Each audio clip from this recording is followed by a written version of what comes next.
명절을 기회로 삼으라, 명절을 기회로 삼으라, 이런 제목으로 함께 하나님의 말씀을 나누도록 하겠습니다. 2011년도에 에듀윌이라고 하는 교육 단체에서 설날 하면 무엇이 가장 먼저 생각이 납니까? 이런 설문조사를 했습니다. 자, 여러분, 무엇이 가장 먼저 생각이 날까요? 지금으로부터 약 10년 전 일입니다. 무엇이 가장 먼저 생각이 날까요? 시대가 바뀌었다는 것을 생각하셔야 됩니다. 네, 1부 때는 뭔가 조금 반응이 있었는데 2부 때는 굉장히 신중하시네요. 점수 안 매겨지는데, 예, 떡국입니다. 10년 전에 설 하면 떡국. 그때까지만 해도 먹는 것이 궁하지는 않았는데 이렇게 떡국이 생각이 났을까요? 떡국 자주 못 먹어서 그런 것 같아요. 그 다음이 세뱃돈입니다. 세뱃돈. 그리고 경제적인 부담. 아까 어떤 집사님이 이번에 어디 시골 가십니까? 그랬더니 아우 시골 못 간대요. 이제 5인 금지 그것 때문에. 그래서 아유 어떻게 해요? 섭섭해요. 그랬더니 좋대요. 세뱃돈 안 나가서 좋대요. 경제적인 부담 있죠. 그리고 네 번째는 부모님이 생각이 난다는 거죠. 자, 그런데 최근에 이제 조사를 했는데 약간 바뀌었습니다. 첫 번째가 바뀌었어요. 첫 번째가 세 번째로 미끄러졌어요. 이제 먹고 사는데 지장이 없고 먹는 것 때문에 고민하는 시대라서 그런지 몰라도 바뀌었어요. 첫 번째는 교통체증입니다. 교통체증. 그리고 여전히 2위를 차지하는 것은 세뱃돈이고요. 그 다음 3번이 떡국이고 네 번째도 바뀌었습니다. 네 번째는 뭐로 바뀌었을까요? 나이 한 살로 바뀌었습니다. 그러니까 사람들이 건강에 대해서 관심이 이제 많아진 거죠. 그래서 저는 어렸을 때 떡국을 먹으면 한 살 먹는다 그래서 많이 먹고 싶더라고요. 빨리 크고 싶더라고요. 예, 근데 지금은 안 먹고 싶어요. 예, 떡국 먹으면 나이가 든다고 한다면 우리 나이를 조정할 수 있다면 얼마나 좋겠습니까? 자, 사랑하는 여러분, 명절 하면 여러분은 무엇이 생각이 나십니까? 명절. 예, 어떤 게 생각이 나세요? 네. 아마 각자 사람마다 우리 성도들마다 조금씩 다르리라고 믿습니다. 오늘 본문에 보면 예수님도 명절을 잘 지키신 것을 보게 됩니다. 요한복음에는 특별히 명절 이야기가 많이 나오는 것을 보게 됩니다. 성경의 명절이라고 하는 단어, 그 키워드는요, 31번 정도 나옵니다. 신구약 합쳐서요. 그런데 요한복음에만 무려 13번이 나옵니다. 왜 이렇게 요한복음에 명절 이야기가 많이 나올까? 자, 우리가 잘 아는 대로 명절 하면은 유대인의 명절은 우리처럼 설, 추석이 아니죠. 뭡니까? 3대 절기입니다. 유월절, 초실절, 그리고 장막절이죠. 그래서 초실절은 칠칠절, 오순절이라고도 하고요. 그리고 장막절은 우리 수장절이라고도 합니다. 우리는 이 세 절기를 다 지키고 있습니다. 유월절은 예수 그리스도를 온전히 신뢰하는 것이고, 그리고 초실절은 맥추감사절, 그리고 수장절은 추수감사절로 지키고 있죠. 근데 예수님께서 이 요한복음에서 이제 명절을 잘 지키셨어요. 우리가 잘 아는 대로 요한복음은 예수님이 하나님이시라는 것을 증명해 주고 있는 거예요. 마태복음은 예수님이 왕이라는 것을 증명해 주고 있고요. 마가복음은 종으로 오신 예수님, 그리고 누가복음은 인간 예수님을 말하는 것입니다.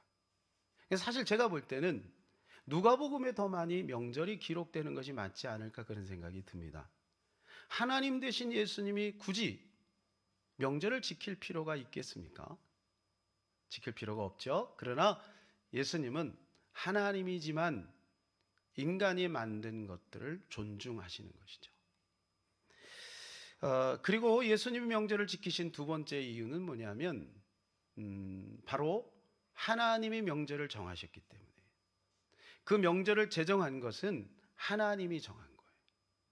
유월절을 지키라, 초실절을 지켜라, 그리고 장막절을 지켜라라고 출애굽기에 보면은 명령을 하셨습니다. 그리고 세 번째로는 예수님께서 이 명절 기간을 이용해서 복음을 전하는 것을 보게 됩니다. 자, 오늘 본문에 예수님의 명절을 잘 활용하시는 것을 보게 되는데 45절을 같이 한번 읽어볼까요? 갈릴리에 이르심에 갈릴리인들이 그를 영접하니 이는 자기들도 명절에 갔다가 예수께서 명절 중 예루살렘에서 하신 일들 모든 일을 보았음이더라. 갈릴리로 예수님이 이제 오신 거예요. 예수님이 오셨다는 얘기를 듣고 지금 갈릴리인들이 예수님을 대하는 태도가 갑자기 바뀌었어요. 명절이 지나고 나서. 왜 바뀌었냐 하면 예수님이 명절 때 예루살렘에 가시잖아요. 그래서 예루살렘에 가셔서 기적을 행하시는 거예요. 하나님의 능력을 행하시는 거예요. 오병이의 기적도 명절 즈음에서 행하신 겁니다. 그리고 5장에 나오는 그 벳세다 사건도 명절 때 일어난 사건이죠. 명절 때 복음을 또 전하셨습니다. 자기들이 볼 때는 이 예수라고 하는 사람이 지극히 인간이거든요. 왜냐하면 고향이니까 어릴 때부터 같이 지냈잖아요. 그런데 어느 날부터 하나님이라고 하면서 막 돌아다니니까 이들이 반감을 가졌는데 명절 때 사람 많은 데서 예수님 막 기적을 행하시는 거죠. 이걸 보고 갈릴리 사람들의 마음이 바뀌기 시작합니다. 그를 영접하였더라 그러잖아요. 오늘 본문에. 그래서 예수님은 이 명절을 잘 활용하고 있는 것을 보게 됩니다. 이 명절 기간에는요, 사람들이 많이 모이죠. 사람들이. 그래서 부엘세바에서 단까지, 우리로 말하면 할라에서 백두까지, 전 유대인들이 다 모여요. 하나님이 명령하셨어요. 1년에 3번은 나에게 와서 얼굴을 보이라. 이 나에게 오라는 말은 예루살렘 성전을 찾아와라 그 말입니다. 예루살렘 성전으로 와서 너희 얼굴을 나에게 보이라 이렇게 명령을 하셨거든요. 그러니까 아무리 바빠도 그냥 직장도 잠깐 쉬고 그 다음에 셔터문도 내리고 그리고 이제 예루살렘으로 다 모이는 거예요.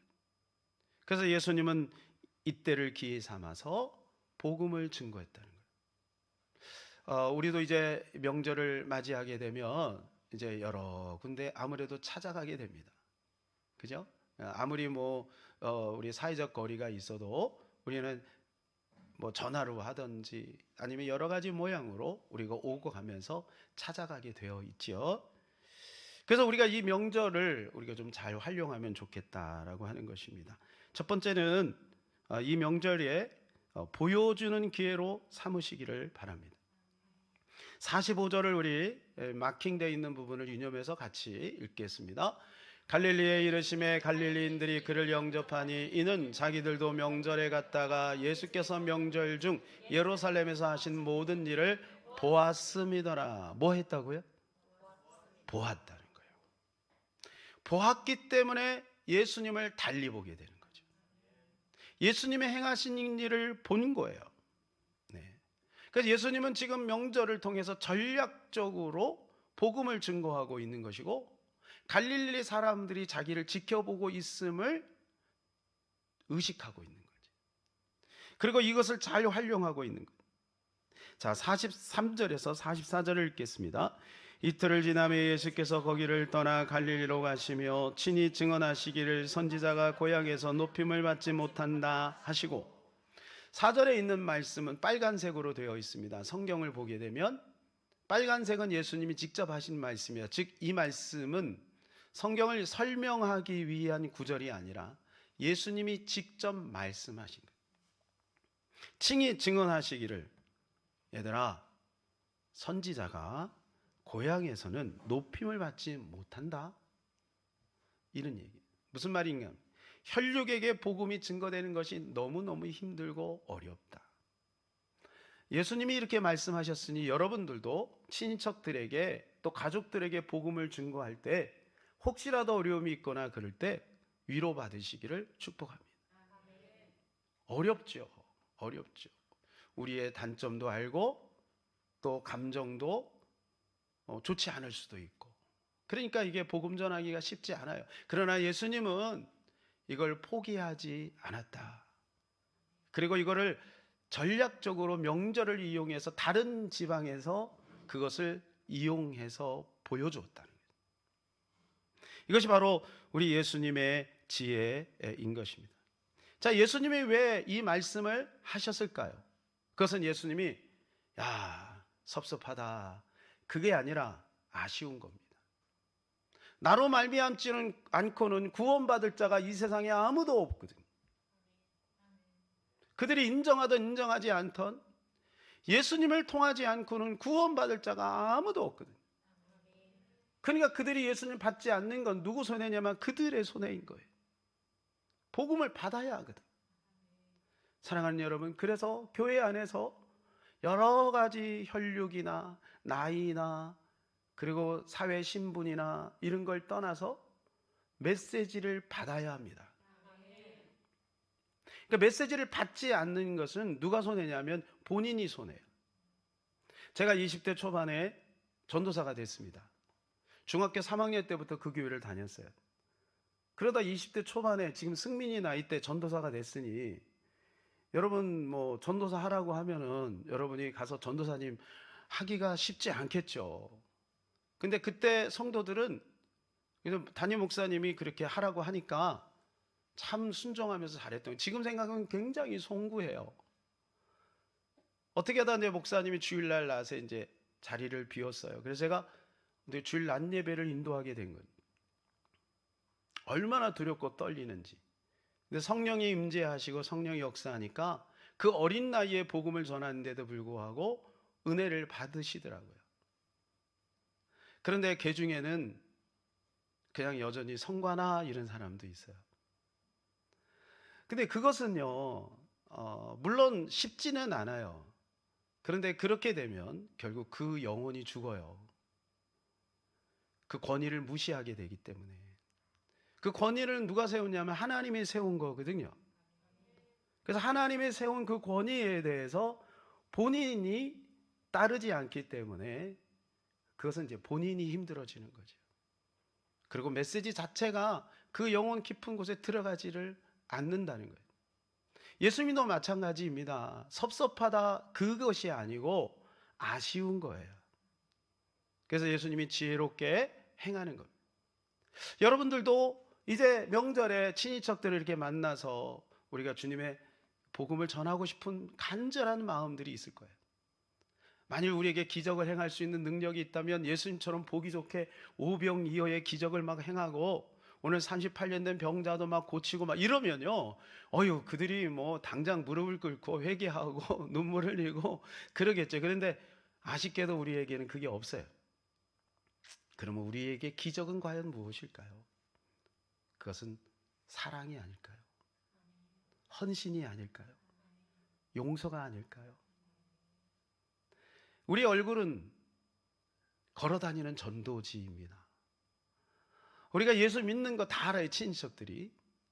그런데 들어가면서 울상이 돼서 들어가고 근심 충만하고 얼굴에 내천자 그려있고 들어가면서부터 불평 불만하고 뭐 우리 성도들이야 그런 분들이 없기 때문에 개 중에 보면은 예수 믿는 사람들이 얼마나 약삭 빠른지 음식 다 차려놓으면 그때 쑥 들어가고 그렇게 되면 그 사람들이 볼 때 난 예수 믿지 말아야지. 여기 우리 청년들이 있다면 저 이번 명절 때는 마음의 근육도 좀 쓰고 일부러 습관이 안 돼 있지만 몸의 근육도 좀 쓰고 이렇게 해서 좀 사삭스럽게 밝고 명랑하게 그냥 들어가자마자 저 왔어요. 그리고 저 건넌방에 들어 하루 종일 게임하다가 밥 먹어 그럼 나와서 밥 먹고 설거지도 안 하고 또 퉁 하고 들어가서 또 하고 요즘에 젊은이들이 많이들 그런다 하지만 우리 예수 믿는 청년들은 달라야 하지 않을까 생각이 되어집니다. 예수 믿는 청년들은 그런 모습들을 본 거예요. 얘가 달라진 모습이 있는 거예요. 옛날에 안 그랬는데 얘 보니까 얼굴이 밝아졌네, 공손해졌네, 인사도 잘하네. 그러면서 생각이 바뀌기 시작하는 거죠. 고모가, 큰아버지가, 작은아버지가 우리 자녀들도 교회 다니면 저렇게 바뀔까? 이런 생각이 들지 않겠습니까? 그러니까 우리가 행할 수 있는 사랑이 바로 예수님이 행하시는 기적이라고 볼 때 그들의 마음을 열어 그 장소에서는 예수를 영접하지 않았으나 그러나 명절을 지나고 나서 예수를 복음을 받을 수도 있다라고 하는 것입니다. 그래서 우리는 전략적으로 이번 명절을 잘 활용하면 좋겠다. 복음을 증거하는 기회로 삼으면 좋겠다. 그런 생각이 간절합니다. 김형석 교수님이라고 있습니다. 이분이 연세대 교수님인데 지금 연세가 이제 원로가 되셨죠. 연세가 102세입니다. 102세. 근데 지금도 뭐 강의를 다니시고 그래요. 근데 이분이 독특한 자녀 교육법을 말씀하셨어요. 이분은 어떻게 하냐면 어디가 식당에서 밥을 먹거나 그럴 때 자녀들이 그냥 나갈 때 잠깐만 하고 일부러 주방으로 간대요. 그래서 주방에 가서 인사한대요. 주방장님 잘 먹었습니다. 감사합니다 하고 온대요. 그리고 나오면서 식당에서 주인에게 그냥 형식적으로가 아니라 정말 감사하는 그런 태도, 공손한 모습으로 한대요. 버스를 타도 운전기사분에게 아이고 수고 많으십니다. 택시를 타도 그렇게 한대요. 그러면 옆에서 자녀들이 그것을 보고 배우겠죠. 이분의 말은 자기 믿음의 선배들이 그렇게 했대요. 그러니까 옛날에는 예수 믿는 사람들을 존경의 대상으로 봤어요. 저분이 예수 믿냐? 저분이 장로님이냐? 저분이 집사님이냐? 오케이.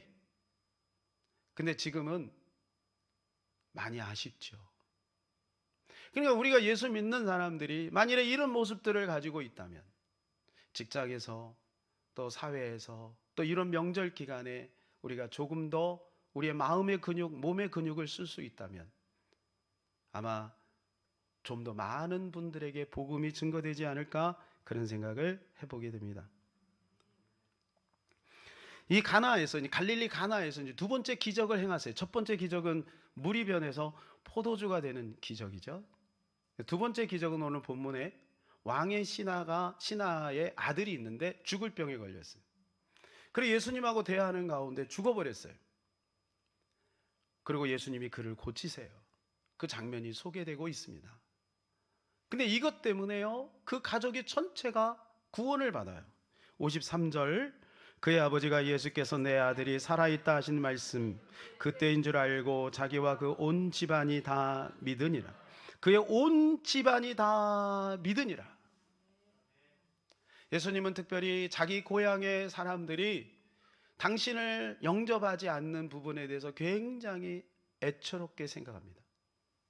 그러면서 예수님이 누가복음 10장에 보게 되면 화 있을진저 베세다여 화 있을진저 고라시나 이렇게 예수님이 저주하시는 것을 보게 돼요. 얼마나 예수님의 마음이 아프면 그 선하신 예수님의 입에서 그렇게 저주가 나왔을까요? 성경에 총 7번에 걸쳐서 말씀하세요.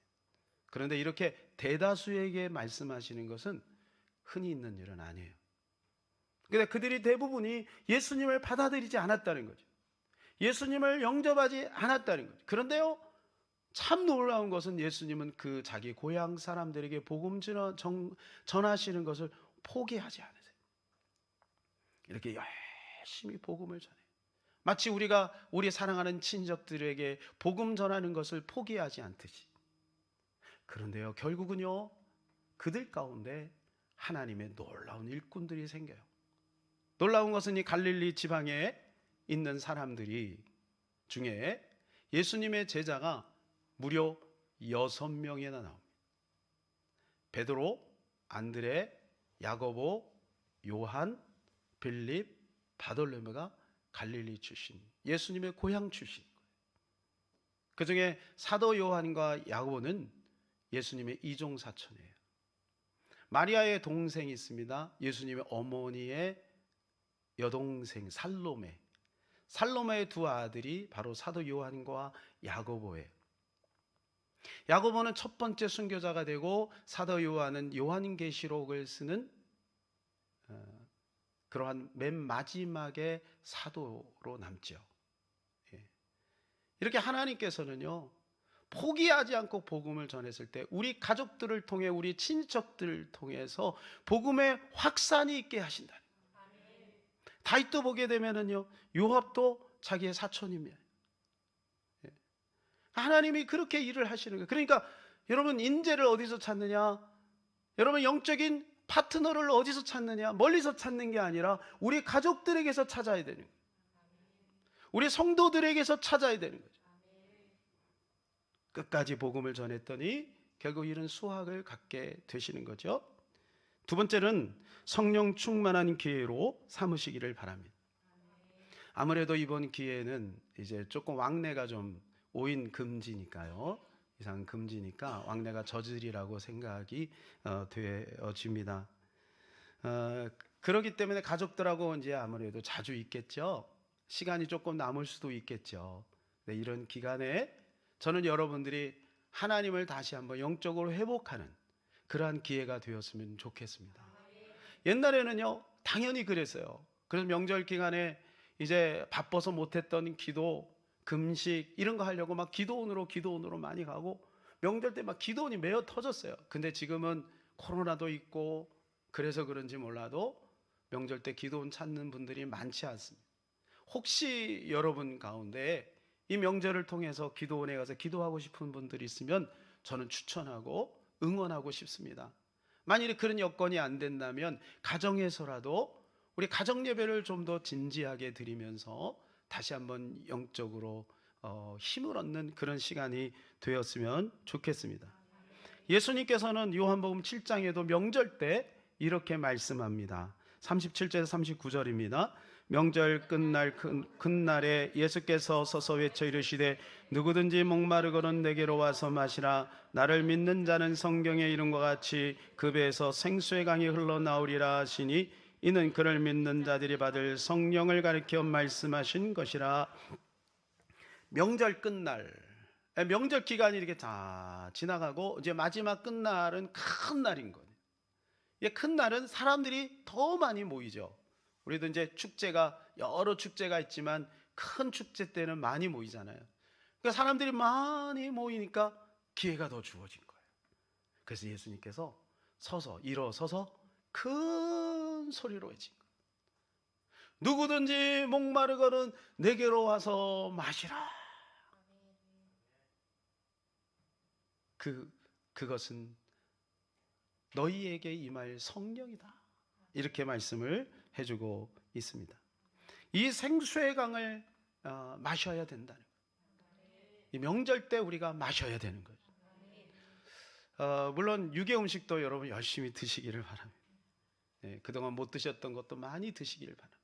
그러나 우리 인생의 갈증, 또 우리 인생의 배고픔은 진수성찬에서 채워지는 게 아닙니다. 우리 먹어봤잖아요.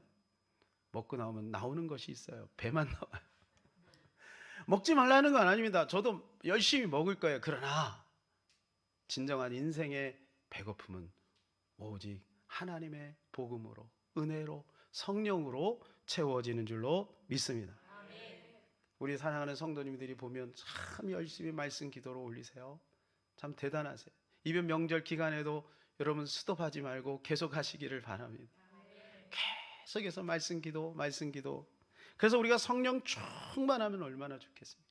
특별히 조금 더 해서 이번에 미디어도 좀 끊고, 그럼 집중해서 가족들이 그동안 못다한 얘기도 하면서 기도하면서 비전도 다시 한번 확인하면서 그런 시간을 가지면 좋겠다는 생각 간절합니다. 그래서 사도 바울은요, 명절 기간 동안에 고린도 교인들이 이렇게 했으면 하면서 권면을 합니다. 고린도서 5장 8절입니다. 이러므로 우리가 명절을 지키되 묵은 누구로도 말고 악하고 악에 찬 누구로도 말고 누르기 없이 오직 순전함과 진실함의 떡으로 하자.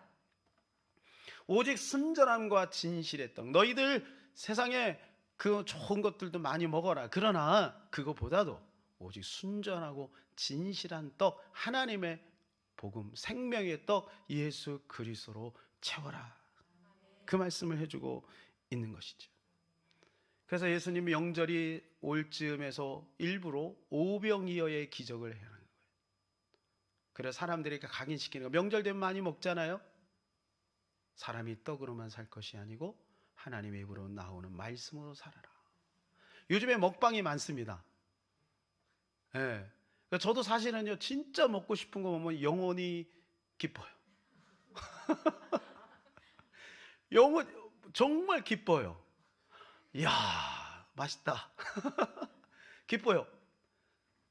그런데 주님이 주시는 평안만큼 하겠습니까? 그래서 우리가 이번 기회에 우리 자녀들하고 떡을 한번 나눠보세요. 말씀의 떡을 한번 나눠보세요.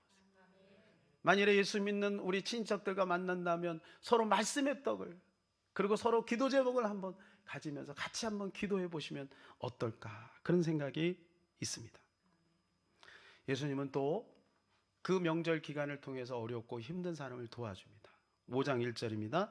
그 후에 유대인의 명절이 돼 예수께서 예루살렘에게 올라가시니라. 이후로 양문 곁에 히브리 말로 베데스라고 하는 그러한 목가에서 38년 동안 병으로 고통당하는 사람을 찾아가요. 이 사람은 예수님을 알지도 못하고 예수님을 환영하지도 않아요. 그러나 예수님이 가서 그를 도와줍니다. 그리고 그를 치료합니다. 그래서 이번 명절 기간에 여러분들이 어려운 사람들을 한번 보살펴 보시고 같이 떡도 나누시고 그런 시간을 좀 가지면 어떨까 싶네요. 제가 아까 김영석 교수님의 이야기를 잠깐 말씀을 드렸는데요, 제가 그 이야기를 듣고 나도 한번 그렇게 해봐야 되겠다. 그래서 별로 기회가 없어서 마침 어제 기회가 주어졌어요.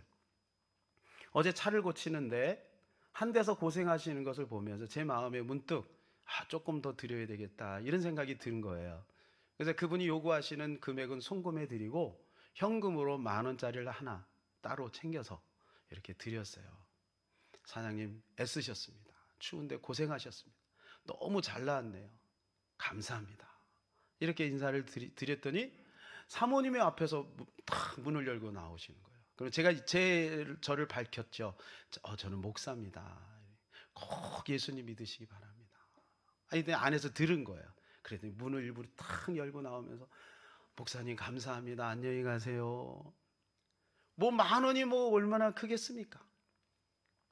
근데 그것이 좋은 거죠. 저는 오면서 너무 마음이 기뻤어요. 이유는 뭐냐 하면 지금 교회에 대해서 안 좋은 것들을 너무 많이 퍼뜨리는 거죠. 그러니까 우리가 가서 누구에게인가 그런 일들을 조금씩 한다면 아마 사람들은 생각이 바뀔 거예요. 아니네. 교인들 보니까 좋은 분들이 더 많구나.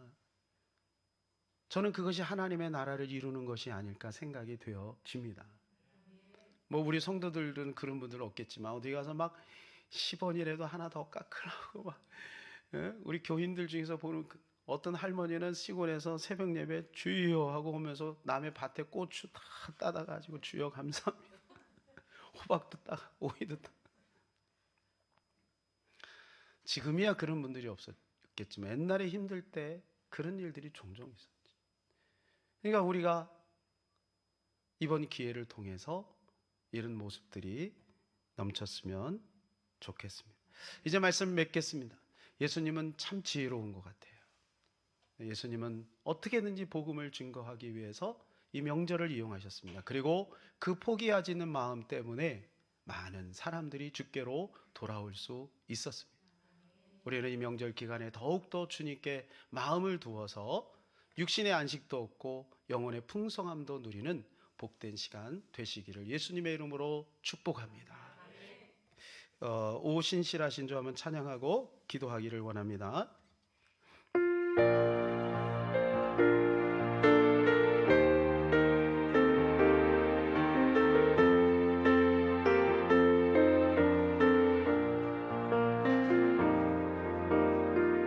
하나님 한 번도 나를 실망시킨 적 없으시고 언제나 공평과 은혜로 나를 지키셨네. 하나님 한 번도 하나님 한 번도 나를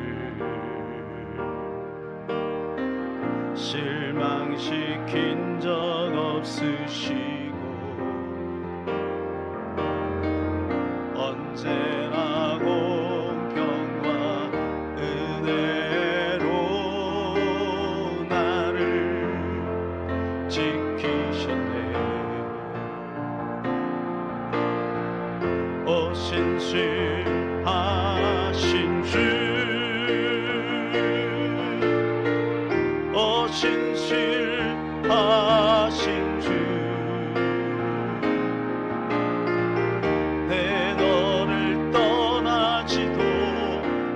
않으리라. 내 너를 버리지도 않으리라. 약속하셨던 주님,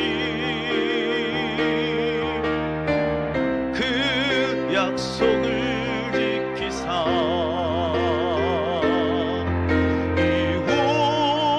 이후로도 영원토록 나를 지키시라 확신하네. 지나온 모든 세월들 돌아보아도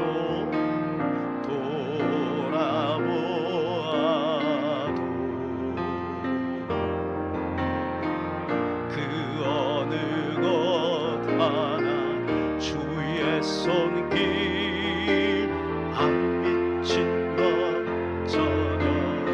다시 한번요. 지나온 모든 세월들, 지나온 모든 세월들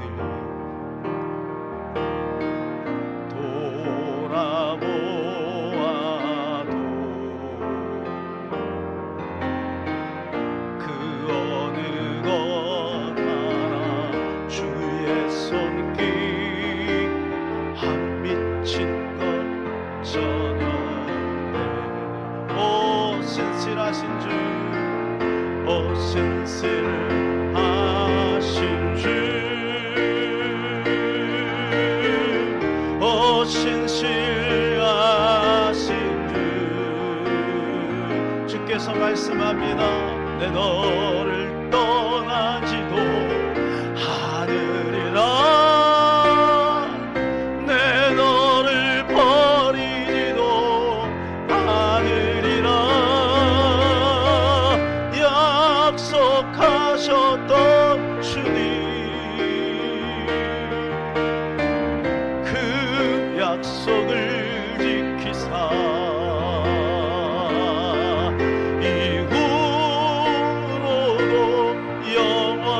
영원토록 나를 지키